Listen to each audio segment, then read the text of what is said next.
Profitez du voyage et divertissez-vous. Ce conseil est valable pour nous aussi. Il a raison.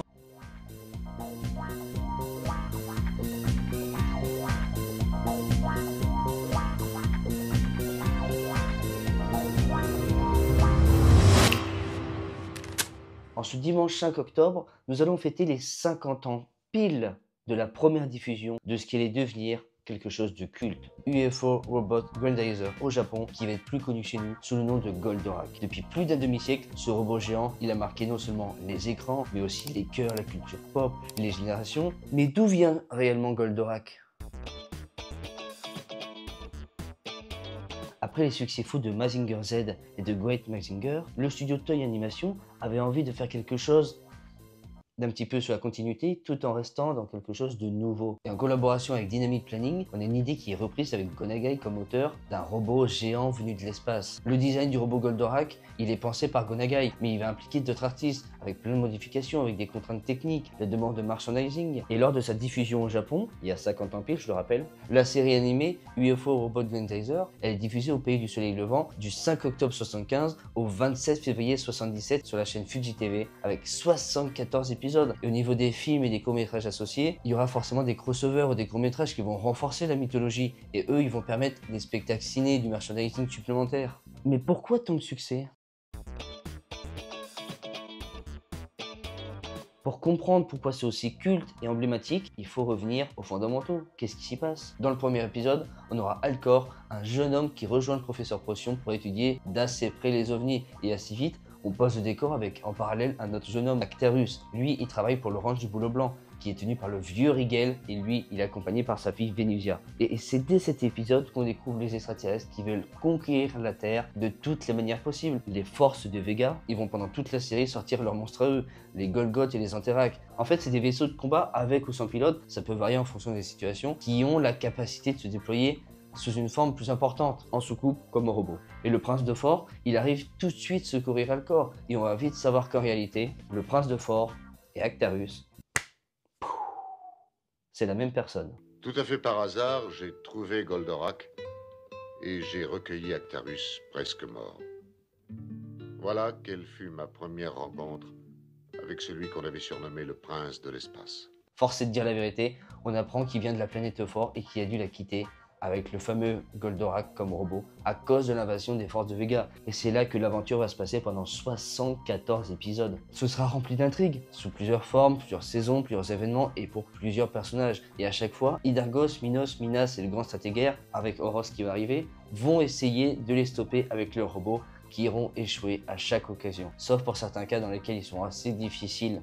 Mais bon, tout le long, on verra des nouveaux chefs, des commandants en mission, des nouvelles bases et des nouveaux personnages sans arrêt, sans arrêt, sans arrêt. Ce qui fait plaisir, c'est que du côté des gentils comme des méchants, les deux arrivent à devenir de plus en plus forts. Ils se perfectionnent et c'est ça qui rend la série pas redondante. Au contraire, c'est forcément les mêmes intrigues, les mêmes personnes. Il y a toujours 2-3 personnes en plus. Mais sinon, le fait que ça évolue, ça donne envie de se dire tiens, on progresse, il y a de l'évolution, ça fait plaisir. Et chez nous, comment ça se passe? Enfin, je veux dire, comment on l'a découvert? En fait, c'est tout simple. À partir du 3 juillet 1978, sur Ecrea 2 en France, on a découvert les aventures du Goldorak. Et je peux vous dire qu'à l'époque, c'était assez mal vu, parce que des personnes trouvaient ça assez violent. Quand on voit ce qui se passe maintenant, c'est rien du tout par rapport à ça. À l'époque, c'était vraiment horrible à regarder. Pour certains. Pour d'autres, ils adoraient ça. Et ça aura tellement fait son succès à la télé qu'on l'aura sur Antenne 2, TF1, M6, La 5, plusieurs chaînes vont vouloir s'occuper de Goldorak. Et ce qui va être assez insolite, c'est d'avoir Actarus qui annonce chaque attaque avant de les faire. Les Anèges. Rétro laser.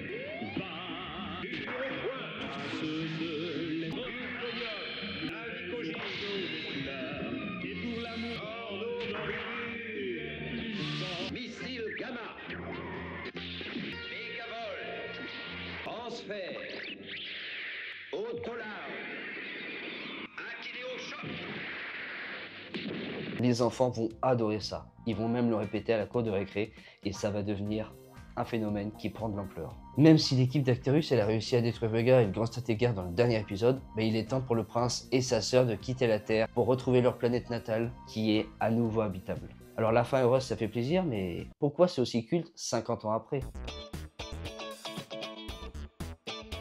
À part l'action, les répliques, le nombre important d'épisodes, on peut l'expliquer cette popularité de cet animé avec son exportation mondiale, son côté intemporel et nostalgique qui veulent garder en mémoire cette époque épique pour eux. C'est un petit peu pour ça, un petit peu pour cette raison que peut encore aujourd'hui voir plein de personnes qui se baladent dans la rue avec des t-shirts à propos de l'animé. Et puis sans compter l'influence dans le commerce avec les jouets, les figurines, les albums, les cassettes, les VHS, les magazines. Et du côté de la France, c'est encore plus culte quand on pense aux musiques qui sont rentrées dans la culture populaire grâce aux mélodies et grâce aux paroles, y compris pour leurs chanteurs comme Noam ou Enrique. Les animations, elles étaient simples tout en ayant des histoires rythmées et variées. Et à chaque épisode, c'était quasiment pareil, avec un nouveau Golgoth ou un nouvel Anterac pour tenter d'en finir. Et les valeurs restaient aussi intemporelles. On avait le combat contre l'injustice, la défense des innocents, le sacrifice, la perte. Et on voyait notre héros se battre comme personne. Et c'est un petit peu grâce à ça, grâce à toute cette magie, que c'est encore à la mode.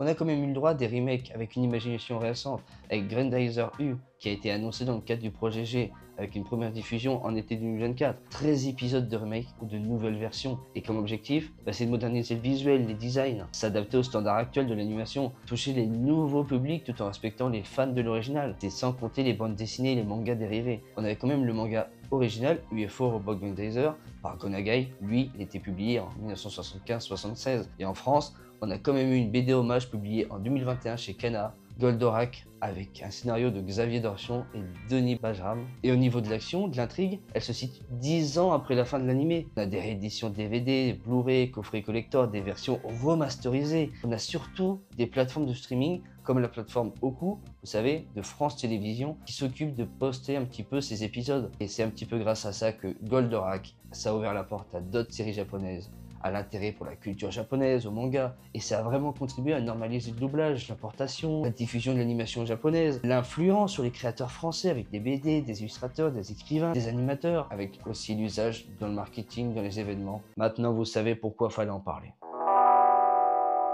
Bon bah voilà, l'épisode est terminé, et franchement ça me fait plaisir de se dire tiens, on a parlé de ça, j'espère que le prince de Fort me regarde là où il est, et on se retrouve donc dimanche prochain pour un nouvel épisode. C'était Nico. Bonne matinée pour les leftos, bonne soirée pour les couches tard. Ciao!